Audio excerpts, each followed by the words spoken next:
Welcome guys, welcome to another blog. आज আমরা article 53টা দেখব। आर्टिकल 53টা কি বলতে চাইছে? Executive power of the union এখানে বলতে চাইছে যে ইউনিয়নের উপর মানে সেন্টারের উপর এক্সিকিউটিভ পাওয়ারের ক্ষমতাটা কার আছে। প্রেসিডেন্টের ব্যাপারেই এটা, এই পুরো বক্তব্যটা। Executive of the union shall be vested on the president. তার মানে এক্সিকিউটিভ হেড, এক্সিকিউটিভ যত লোক আছে, আইএএস, আইপিএস, আইএফএস এবং আইআরএস এবং যারা যারা আরও ইন্ডিয়ান সার্ভিসের লোকেরা, তাদের অথরিটিকে, সুপ্রিম অথরিটি, তাদের পোস্টগুলো অ্যাসাইন করবে কে? President obviously. তাদের সুপ্রিম হেডকে প্রেসিডেন্ট। তাদের কাজ করতে কিন্তু বাধা দিতে পারবে না, কিন্তু তাদের জায়গাটা, তাদের পজিশনটা ডিক্লেয়ার করবে কি? প্রেসিডেন্ট। এবার ঘটনাটা হলো, এবার প্রেসিডেন্ট নিজের কাজটা কীভাবে করবে? এক্সিকিউটিভ পাওয়ার আইদার নিজে করবে বা কারুর থ্রু দিয়ে করাবে। Subordinate officer of him with this constitution. ডিফেন্সের কোনো, যদি মনে করো এক্সাম্পল, প্রেসিডেন্ট প্রাইম মিনিস্টারকে কী করে? ডাইরেক্টলি ওথ নিতে হেল্প করে, তারপর প্রাইম মিনিস্টার ওথ নেয়। সিজিআইয়েরও একই ব্যাপার। সাবঅর্ডিনেট কাজগুলো কি? এই যে আদার সুপ্রিম কোর্ট জাজেস, সেটা কার উপর ডিপেন্ড করে? Chief justice of India. কার সাথে কথা বলে? প্রেসিডেন্টের সাথে। এই যে আদার চিফ জাস্টিস, যা আদার জাস্টিস ইন সুপ্রিম কোর্ট, তারা অ্যাপয়েন্টেড কী করে হয়? প্রেসিডেন্টের আদেশে সুপ্রিম কোর্টের চিফ জাস্টিস অফ ইন্ডিয়া প্রেসিডেন্টের সাথে কথা বলে আদার জাজেসের অ্যাপয়েন্টমেন্টটা দেয়। কি বললাম বুঝলেন? ডাইরেক্টলি অ্যাপয়েন্ট করলো সিজিআইকে, এবং আদার যে কাজগুলো সেগুলো কাকে দিয়ে করালো? সিজিআইকে দিয়ে, তার সাথে আলোচনা করে।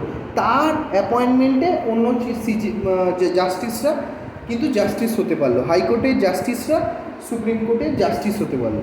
বোঝা গেল? সেরকমই প্রাইম মিনিস্টারের ওথ নিতে কে হেল্প করবে?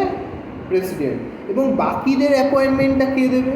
ওই যে অফিসে আচ্ছা, প্রাইম মিনিস্টারকে অফিসে অ্যাপয়েন্ট করে কে? প্রাইম মিনিস্টার জিতে আসে লোকের চয়েসে, এবং তার অফিসে যেতে কে হেল্প করে? প্রেসিডেন্ট। এবং আদার মিনিস্টার্সদের ক্যাবিনেটে কে বসতে দেয়?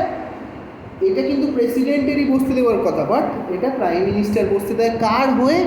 প্রেসিডেন্টের হয়ে। সাইনটা কার থাকে? প্রেসিডেন্টের। কিন্তু বোঝা গেল? তাহলে ক্যাবিনেটের মিনিস্ট্রি প্রাইম মিনিস্টার কিন্তু ডাইরেক্টলি অফিসটা কার থেকে পায়? প্রেসিডেন্টের থেকে। বাট তার আদার যে মিনিস্টার্সরা, তারা কি করে পায়?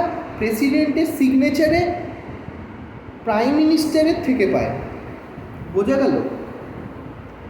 এবার একটা ঘটনা হলো 2 নম্বর ক্লজ 2 নম্বর কি বলছে? Without the prejudice generally foregoing provision, the Supreme Court can command the defense forces or union shall be vested in the president, exercise therefore regulated by law. এই যে ফোর্সেস, এই যে আমাদের যে হেড, আর্মি হেড পুরো দেশের, তাদের appointment কে দেবে? প্রেসিডেন্ট। বাট তারা কি কাজ কীরমভাবে করবে?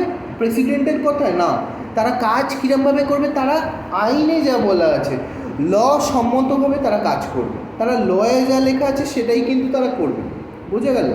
মানে লয়ের অনুযায়ী তারা কাজ করবে।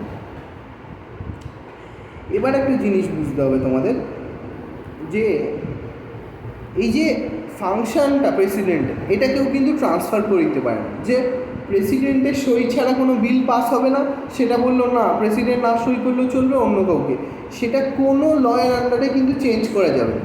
প্রেসিডেন্টের পাওয়ার যেটা প্রেসিডেন্টকে দেওয়া হয়েছে সেটা প্রেসিডেন্টেরই থাকবে। ঠিক আছে?